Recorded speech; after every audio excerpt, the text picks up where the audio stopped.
Bueno, el día de hoy vamos a ver varias herramientas de Inkscape. Vamos a ver también esta nueva versión que ha sacado, que es la 1.0.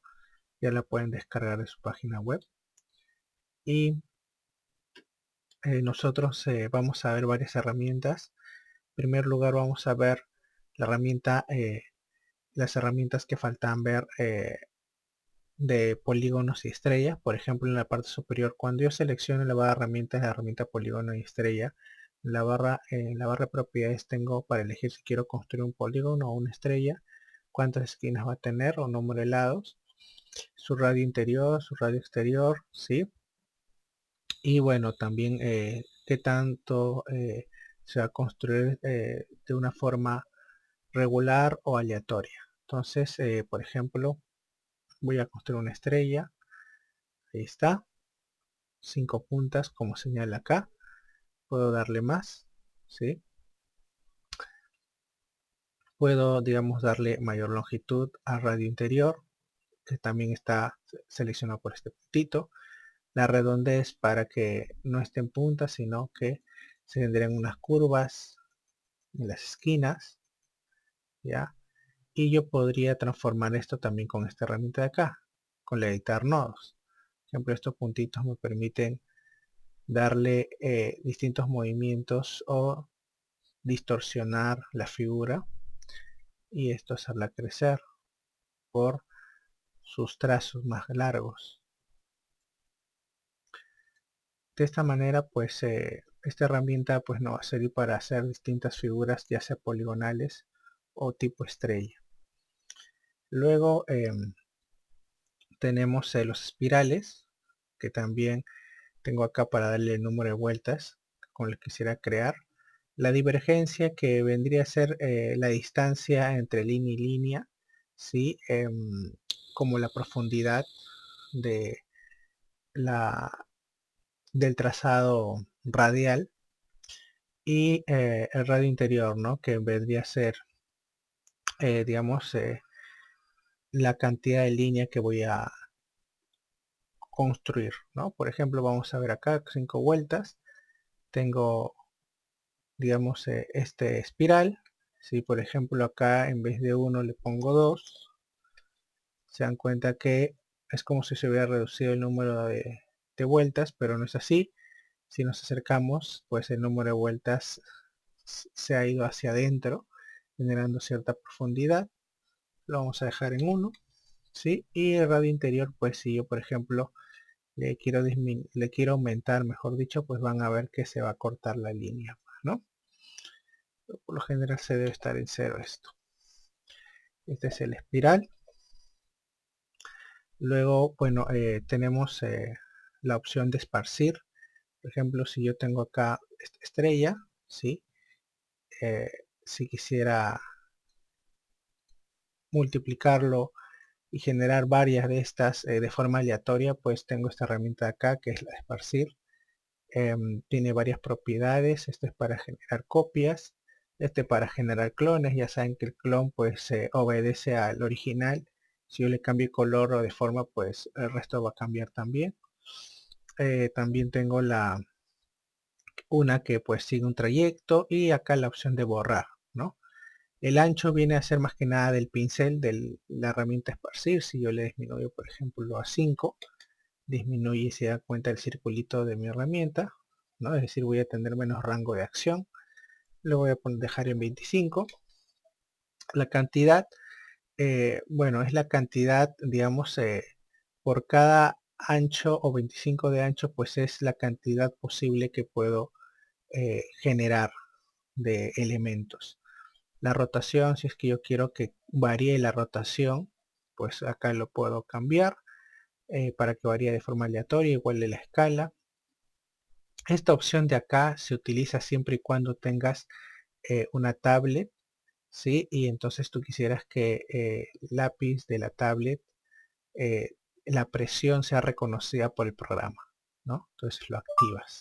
En este caso no es necesario. Tengo acá el esparcir.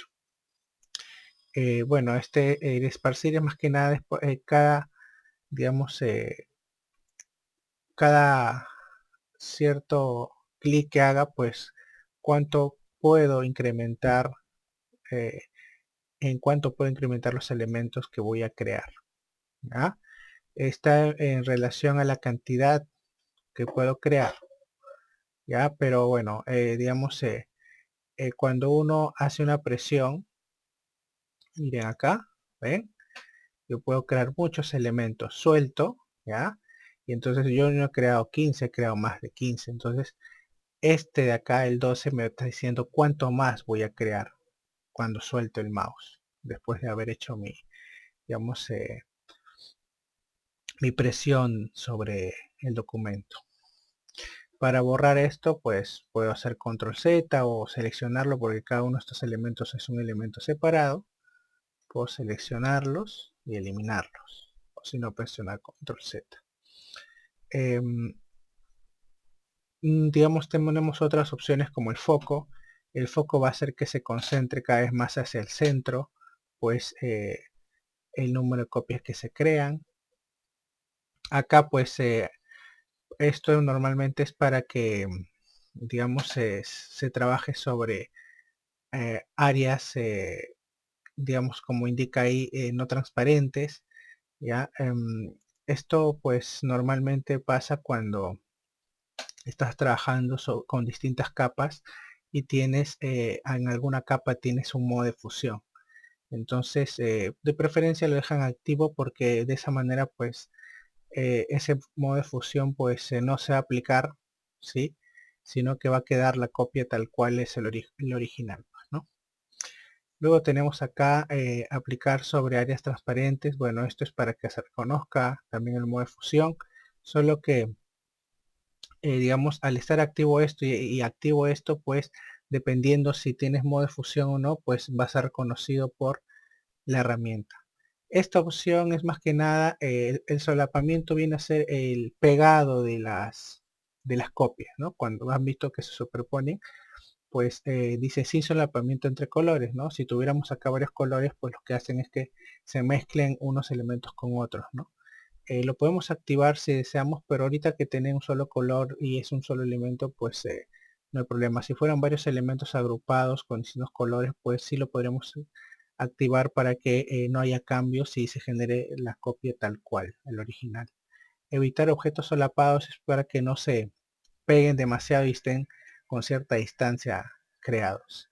Y bueno, y este es el cuentagotas, pues es para seleccionar un color específico y que se cambie ese color, ¿no? Eh, Miren, cuando yo hago clic se esparce y de esa manera pues yo estoy creando varias copias del original generando una textura. Estas copias pues yo las puedo cambiar de color, ¿sí? Las puedo transformar, ¿sí?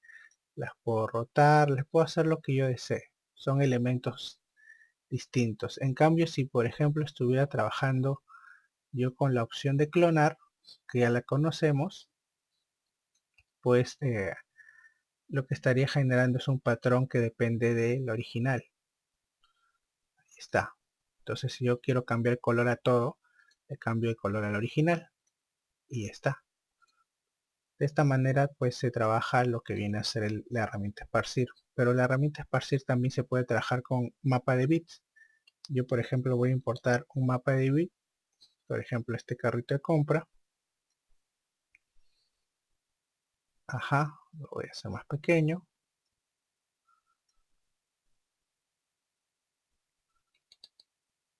Ahí está. ¿Sí? Y puedo generar copias de esto también con la herramienta esparcir. ¿Eh? Ahí está. Obviamente dependiendo del tamaño de la imagen se va a volver más pesado, ¿no? Y de esta manera pues puedo trabajar con esta herramienta y generar ciertas texturas o tramados. Además tenemos lo que viene a ser las mezclas o modos de fusión, que lo hemos visto con Photoshop y GIMP. Acá también se puede trabajar ciertos modos de fusión o mezclas teniendo digamos los elementos en distintas capas. Por ejemplo, si yo quisiera trabajar un mockup, voy a importar por ejemplo esta imagen. ¿sí? Este es, por ejemplo, el mockup de un polo, ¿cierto? Ahí está. Es lo que ustedes, por ejemplo, van a hacer cuando presenten sus trabajos. Y de repente tengo el diseño de mi campaña. Entonces voy a importar, ¿sí? Tengo que ver cómo esto se ve en el polo. Y para esto yo tengo que tener dos capas. Acá en la ventana capas, ¿sí?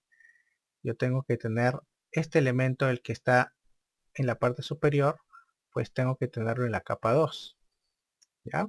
Si yo quiero crear una capa o eliminarla, lo puedo hacer con estos signos. Este es para eliminar capa y este es para añadir capa. Acá puedo eliminar capa y acá añado una capa. Añadir. En esta capa 2 es que yo tengo que colocar mi diseño. ¿Se dan cuenta? No se nota superpuesto. Entonces lo que tengo que hacer es cortar, acá, pegar.